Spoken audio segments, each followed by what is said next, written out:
Estamos de volta e olha só, gente, quando falamos em processo de adoção no Brasil, sempre surgem várias dúvidas. Então, nós vamos conversar agora com o juiz, Dr. Rodrigo Dias, que passou algumas explicações para a gente como funciona. Veja aí. E eu recebo aqui nos nossos estúdios em Toledo o juiz Dr. Rodrigo Dias, que vai contar pra gente um pouquinho mais sobre o passo a passo da adoção. Que muitas famílias têm esse desejo, mas fica como que funciona, como que eu devo dar os primeiros passos e depois como é que é. Ele vai explicar pra gente nessa tarde. Tudo bem, doutor? Boa tarde. Boa tarde, tudo bem? Obrigado por abrir o espaço, não só para mim, mas principalmente para a temática da adoção, que é sempre tão importante e me é tão cara. Doutor, quer que você explica pra gente como que é o processo da adoção no Brasil? Ele é muito rigoroso mesmo? A gente precisa entender que é uma proposta de encontrar uma família para uma criança ou um adolescente, ou um grupo de irmãos, né? E a gente precisa se cercar de alguns cuidados, porque são crianças e são adolescentes que já vêm de alguma questão que não puderam ficar com as suas famílias de origem. Então a gente precisa ter um certo rigor, mas não existe eu acho que muito mais uma lenda urbana, como dizem por aí, né, de que a adoção é muito difícil. É claro que a gente tem que, o que dificulta é a criança real, aquele grupo de irmãos, aquele adolescente que está nos regimes de acolhimento e aquilo que se idealiza quando se busca, né, a vara da infância e da juventude para adoção. E realmente não fecha, né? E como não fecha, e as pessoas acabam esperando muito, na medida em que todo mundo quer um perfil de bebê, cor branca, menina, e não é essa a realidade que a gente tem. Então, acho que é menos uma ideia de burocracia e muito mais ligado a essa disparidade de quem está lá, quem é esse sujeito de direito que está no abrigo e quem é esse sujeito idealizado pelas famílias. Né? Doutor, como que funciona então os primeiros passos para iniciar o processo de adoção? Hoje a gente tem o Sistema Nacional de Adoção, SNA. Então, o primeiro passo é entrar lá no SNA, né? Põe lá no Google SNA, vai aparecer facilmente, que vai ter um pré-cadastro. Então, é um pré-cadastro, eita, que não saiu, pré-cadastro simples, e tão logo ele é preenchido, é levado os documentos para a Vara da Infância e da Juventude, que ali vão estar descritos, também não nada demais, e a gente começa o processo de habilitação para adoção. Então, tem um processo judicial que corre perante uma vara de infância e da juventude, da onde mora a pessoa ou o casal que quer se habilitar para adoção, e tem todos os passos, com participação do Ministério Público, equipe técnica. Algumas comarcas têm os grupos de apoio à adoção, como nós temos aqui, que dá o suporte técnico, psicológico e social, né, para como vai ser essa preparação. E a gente tem depois o parecer do Ministério Público e a sentença de habilitação.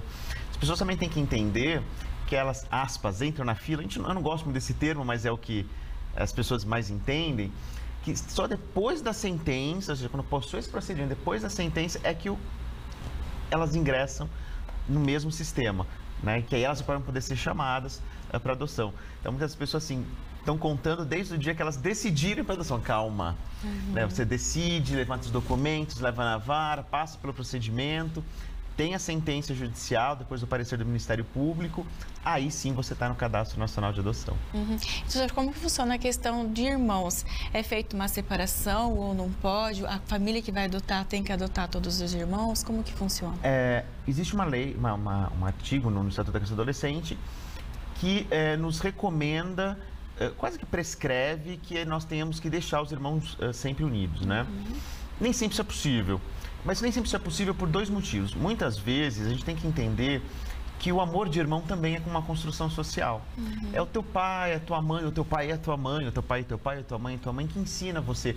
Olha, você tem um amor diferente para essa pessoa que também é meu filho. Então vocês vão estar juntos pro resto da vida. Quando a mãe faltar, o pai faltar, é você que vai estar conosco, são vocês que vão contar um com o outro. Então esse vínculo fraterno, ele também é ensinado. Então muitas vezes no abrigo, aqui, né, que a gente não tem família acolhedora, nós só temos regime de acolhimento institucional, o que as equipes percebem, os cuidadores sociais também, é que às vezes dois irmãos mal se reconhecem como irmãos. Há casos, inclusive, que eles têm que separar de turno de escola, porque a convivência deles é muito ruim. Então, não há necessidade da gente forçar que um casal, uma pessoa adote, por exemplo, esses dois irmãos. Mas a gente pode trabalhar com uma ideia de adoção compartilhada. Então, a gente vai chamar dois casais ou duas pessoas, ou um casal e uma pessoa, né, que seja habilitada sozinho, e vai apresentar olha, vocês querem só uma criança, não tem por que a gente manter os dois juntos, até por questões de vínculo, e então a gente gostaria que vocês tentassem fazer visitas, cultivassem essa relação fraterna que eles nunca tiveram. Então, tem um caso de 3 irmãos, que era bem esse perfil, e eles, aspas, aprenderam a ser irmãos com as famílias adotivas, que passaram a conviver, olha, é importante você ir no aniversário do seu irmão, porque ele é uma pessoa importante, diferente de um amigo, né? E há outros casos que a gente acaba separando os irmãos, é porque grupos muito grandes que a gente não consegue inserção, né? Assim, você procura no sistema nacional, tenta às vezes adoção internacional, a gente não consegue mantê-los juntos porque não há pessoas que querem 5 irmãos, por exemplo, né? E aí a gente parte para a mesma medida, né? A separação dentro de um estudo técnico de preparação desses irmãos e a adoção compartilhada, né? Com casais e pessoas que estejam abertas a manter esse vínculo entre esses irmãos.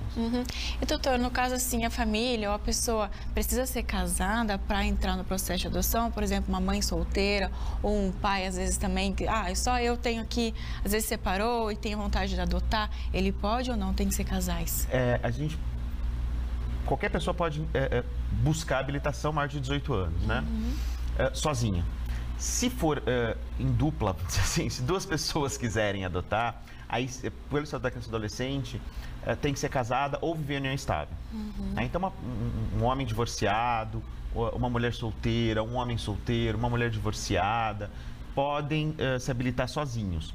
Se for se habilitar 2 pessoas, elas precisam, então, ou estar casadas ou viver em união estável, né? Isso é uma exigência da lei. Então, não posso, eu e você, Rodrigo, a gente é amigo, vamos adotar uma criança e criar junto? Não, para adoção não permite. Existe até no direito de família hoje, né? Pessoas que se encontram para ter um filho e criar, né? Enfim, isso é uma questão que vem surgindo aí no direito de família. Até por internet, pessoas se oferecem simplesmente, que é o que se tem chamado de coparentalidade. Então, a gente não tem uma relação, mas a gente quer ter um filho, né? Mas na adoção isso não é possível. Então não dá para eu e você sermos amigos e vamos adotar junto, mas a gente não tem nenhuma relação. Eu moro na minha casa, você mora na sua casa, a gente não é casado. Isso na adoção não é possível pela restrição do Estatuto da Criança e Adolescente. Doutora, você comentou para a gente, então, desses requisitos. Quais são, então, os outros requisitos, por exemplo, uma família ou um pai solteiro, enfim, essas situações, para conseguir continuar nesse processo de adoção e finalizar ele com sucesso? A gente não tem requisitos prévios muito fechados no Estatuto da Criança e Adolescente, né? A gente tem, basicamente, sistema maior de idade. Claro, a gente vai pedir os antecedentes criminais. Existem situações que são incompatíveis. Você tem um crime contra a criança e adolescente, um crime, uma Lei Maria da Penha, né? Acaba sendo incompatível com quem quer exercer a maternagem ou a paternagem. O mais importante é no curso do processo de habilitação, nos estudos sociais, nos estudos psicológicos e nas atividades pertinentes ao grupo de apoio à adoção, que essas pessoas se mostrem não só abertas aos desafios que a adoção traz, ou seja, a história que essa criança traz, ou esse adolescente, como que eu vou lidar com isso, os medos da família biológica, as tuas próprias idealizações, por que você quer adotar? Né? Você quer adotar porque você está disponível para essa criança, para esse adolescente, ou para resolver algum problema pessoal de solidão, de herança, ou segurar um casamento, qualquer coisa que não seja efetivamente exercer a maternagem e a paternagem. O que mais atrapalha ali são as idealizações, né? As pessoas procuram, assim, muitas delas já vêm do luto de não poderem gerar, né? Ou não poderem, pela via biológica, ser pais e mães, que é a maior parte que acaba procurando a via da adoção. Não é são as únicas pessoas, mas é que acaba procurando. Esse luto tem que estar bem trabalhado, né? Primeira questão. A segunda, a gente sempre idealiza, né? Quando a gente vai quando a gente quer nossos filhos, a gente já traz uma idealização de quem a gente quer, de como a gente gostaria. E para nós, né? Eu que também sou pai biológico, a gente vê que é um outro ser humano, que tem as potencialidades dele e que a gente tem que deixar as nossas idealizações pra gente. Na adoção, isso se potencializa um pouco mais, porque é quase assim, às vezes as pessoas chegam pra gente, já que não deu na via biológica, então eu vou escolher melhor pra via adotiva. E não é uma escolha. Você está de coração aberto e apto a entender que é uma criança para quem a gente procura a melhor família. Não é um trabalho para resolver problema de adulto infértil ou com aqueles problemas todos que eu já te citei, né? Então, o problema em adoção normalmente acontece aí, né? Nessa idealização de você não ter certeza do que é, de não lidar com a história da criança, de não entender que é uma criança que já sofreu violência, já sofreu violações de direitos, que vai te testar, porque ela estava num abrigo até ontem, ela tem medo de ser devolvida, então ela vai testar para ver se você vai devolver. Então isso a gente trabalha no processo de habilitação. Mas quando chega a vida real, é vida real, né? Então acho que é muito mais esse tipo de requisito, vamos dizer assim, do que qualquer outro. É claro, você não pode ter uma renda muito baixa e quer adotar 5 crianças, né? A questão financeira não é decisiva, mas a gente tem que ter algum balizamento, né? Assim, é impossível, né, dar conta dessas 5 crianças com todas as necessidades que ela tem, por exemplo, né? Para não dizer também, a questão financeira a gente totalmente ignora. Não é que não é essencial, mas o caso concreto pode demonstrar que ela seja alguma coisa importante que se pese. E, doutor, sobre os profissionais envolvidos, tem toda uma equipe, né? Como que funciona essas avaliações e quais profissionais envolvidos? A gente tem o Poder Judiciário, então toda adoção no nosso país é feita pelo Poder Judiciário. Qualquer adoção fora do Poder Judiciário ela é ilegal.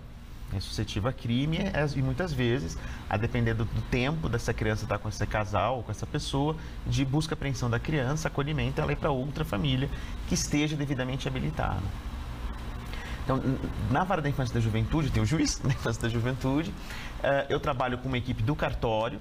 Então, por exemplo, as pessoas que vão procurar a adoção vão entregar a documentação para o cartório, o seu processo tramita lá dentro. Né? Então, são servidores, analistas judiciários e técnicos judiciários que vão impulsionar o processo, garantir que esse processo está andando, que o processo foi para quem tinha que ir. A gente tem um Ministério Público aqui em Toledo, pela 5ª Promotoria de Justiça, que tem atribuição na área da infância e da juventude, que acompanha o procedimento, fazendo pedidos, emitindo pareceres para que o ECA seja cumprido. A gente tem a equipe técnica do NAI, que é o Núcleo de Apoio Especializado, formado por assistente social e psicólogos, que vão fazer toda a parte técnica mesmo, de avaliação, de visitas domiciliares, que é assistente social que faz, e de testes e entrevistas psicológicas, que são os psicólogos. E a gente tem o Grupo de Apoio à Adoção, que é um trabalho paralelo da Vara, em que a gente vai propor debates e discussões e atividades a respeito da adoção. Então, o que fazer com a história da criança, as adoções necessárias, como que a gente lida com uma adoção interracial, crianças HIV positivo, né? Enfim, todas essas questões, a idealização. Por que você escolheu uma criança de até 1 ano? E a gente até fala que as questões do cadastro, 1 ano, se aparecer uma criança de 1 ano e 1 mês, seu nome não aparece. Né? Então, todas essas questões a gente esclarece e exercita com esses casais, essas pessoas, o porquê dessas escolhas. Se elas fazem sentido, se elas não fazem sentido. Né? Se fizerem, ótimo, vão ficar nesse perfil. Mas vamos tentar melhorar um pouco isso, porque não são essas crianças que estão no abrigo e precisam de uma família. Né? Doutora, você comentou alguns casos, então, no caso assim, de crianças, por exemplo, especiais ou que são portadoras de alguma coisa, tem um requisito maior ainda para análise dessa família, um cuidado mais ainda do Poder Judiciário? A gente tem, assim, é bem importante, eu falo, quando está falando de adoção, a gente tem que tirar a hipocrisia da mesa. Né? Então, assim, você tem que, esses casais, essas pessoas, a gente tem que analisar se vão dar conta de determinada necessidade que essa criança tenha. E, às vezes, até conta financeira. Né? Olha, a gente tem o SUS, mas, olha, não vai dar conta, a gente vai precisar que alguém que tem um plano de saúde ou que tem melhores condições, porque, eventualmente, a necessidade dessa criança vem na frente. Isso é feito uma justificativa nos processos. Então, se eu não vou chamar a primeira pessoa, o primeiro casal da lista, eu preciso justificar no processo, depois de ouvir do Ministério Público, por que não vai ser essa primeira pessoa, por exemplo. Porque não tem condições, ou não quer, ou ela já restringiu o perfil. Né? Tem muita gente que já coloca desde o começo, não quero criança com deficiência, ou com alguma necessidade especial. Que às vezes também acaba sendo um drama, né? Não só para essa criança, mas também, assim, eu não sei o que essa criança pode ter no futuro. Né? A gente fala muito isso nos grupos, né? Eu tive uma criança que foi entrega de adoção, que 3 meses depois tinha câncer no rim, que a família teve que ir para São Paulo. Então, assim, a princípio, né, estava dentro do seu perfil, Mas a gente não... A vida segue, Sim. né? E muito rápido, né? Assim, apareceu, essa criança está bem hoje é adolescente. Então, todos esses exercícios a gente tem que fazer. Muitas vezes na adoção, as pessoas quando vão fazer essas escolhas, preencher esse perfil, a gente fala, não há garantia de nada, né? Nem se você engravidasse, ou se o senhor gerasse filho na senhora, sua esposa, ou sua companheira, não tem garantia, né? De que essa criança venha com saúde plena, com 5 dedinhos, né? Enfim, então são questões que a gente precisa debater bastante com os casais e pretendentes, né? Pessoas que querem adotar sozinhas, para tirar um pouco dessa toda idealização, que acho que é o grande drama para numa adoção não dar certo. E doutor, no caso, depois que passou pelo processo de adoção, a família está com essa criança, é feito um acompanhamento, um tempo depois, como que funciona? A gente, quando essa criança está juridicamente, ou esse adolescente, juridicamente disponível para adoção, ou seja, ela já está destituída do poder familiar, os vínculos com a família biológica, ou uma adoção anterior, né, porque a gente já tive destituição de pais e mães que adotaram. Eu também preciso quebrar o vínculo o jurídico que existe entre eles. Essa quebra, né, não é tecnicamente correto, mas essa quebra, ela é por meio de uma ação chamada destituição do poder familiar, né, que gera perda do poder familiar. Então, logo essa criança ou esse adolescente esteja apto com essa sentença de destituição, a gente vai chamar, então, em tese, o primeiro casal ou pessoa que está habilitada pelo Sistema Nacional de Adoção, que tem o perfil dessa criança. Então, a gente fala, dentro do sistema, fala vinculação. Né? Então, tem que vincular. E se eu não vinculo, por exemplo, a primeira pessoa com o perfil dessa criança, o sistema já exige que eu justifique. Então, é tudo muito transparente. Né? E esse sistema é mantido pelo Conselho Nacional de Justiça em Brasília. Então, se essa criança tem 1 ano, é branca, é menina, e o primeiro colocado tem esse perfil, e eu chamo o segundo, eu preciso justificar, por que você pulou o primeiro? Então, a gente tem que estar justificado no processo, ouvido o Ministério Público. Então, aí a gente chama e faz a vinculação. E aí a equipe liga para o casal. Fala, tem a criança está disponível, ou para a pessoa, né? Conta quem é essa criança, chama no fórum, apresenta a criança, mostra os estudos de caso, quem ela é, que é. Se o casal, essa pessoa aceita, eles entram com o pedido de adoção, que é independente de advogado. Então, a gente mesmo prepara, eles entram com o pedido de adoção. E aí, passado pelo Ministério Público, para ver se está tudo ok, eu dou a guarda para fim de adoção.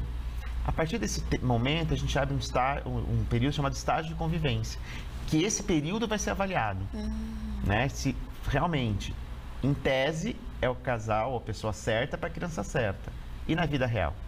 Né? Então, tem 90 dias, prorrogáveis por mais 90, caso seja necessidade de uma continuação, e aí sim, vai para o Ministério, tem um estudo técnico, vai para o Ministério Público, aí eu posso fazer a sentença de adoção. A partir da sentença de adoção, esse pai ou essa mãe, ou esse pai, essa mãe, esse pai, esse pai, essa mãe, essa mãe, para todos os efeitos legais, é como se fosse um pai e uma mãe biológica, e a gente não enche mais o saco, dizer assim, né? E aí, assim, eles são avaliados pela rede, assim como qualquer pai, qualquer mãe. Se tiver algum problema, a gente vai... Enfim, as questões normais da paternidade e da maternidade. Entendi. Doutor, então eu quero te agradecer por explicar pra gente, é tão importante a gente falar sobre a adoção e incentivar também os pais, enfim, às vezes fica com aquela vontade, mas como você falou, às vezes tem até o mito de, porque é muito difícil, e não. É porque são vários cuidados que precisa ter, como a gente passou, o doutor passou pra gente, que precisa ter esses cuidados e até pela questão de respeitar a história dessa criança, o que ela já passou também, né, doutor? Exatamente. E a gente tem que lembrar que até não tanto tempo atrás, até antes do Estatuto da Criança e do Adolescente, por muito tempo, a adoção, ela tinha uma visão que a gente chama de adultocêntrica. Era para resolver problema de adulto infértil ou que queria deixar herança. E vira e mexe tem gente que procura, que não tá, porque você quer adotar. A gente vê ser pessoas com idade mais avançada, ou para cuidar de mim, ou para no futuro, ou para eu deixar minha herança quando eu quero deixar para o Estado. Então, isso era legítimo um tempo atrás, né? Então, isso mudou, né? O foco é a criança e o adolescente. O foco é ter uma família para essa criança e para esse adolescente, e não resolver um problema de um adulto. Então, a gente tem que juntar as duas questões, né? São muitos sims que tem que se dar na adoção, né? O primeiro sim é eu quero adotar, o sim pela criança que aparecer, o sim dessa criança também, né, para adoção. Eu falo, é um conjunto de sims que a gente tem que trabalhar muito bem para que eles sejam bem manifestados e a gente tenha uma família bem formada, né, para os dois lados.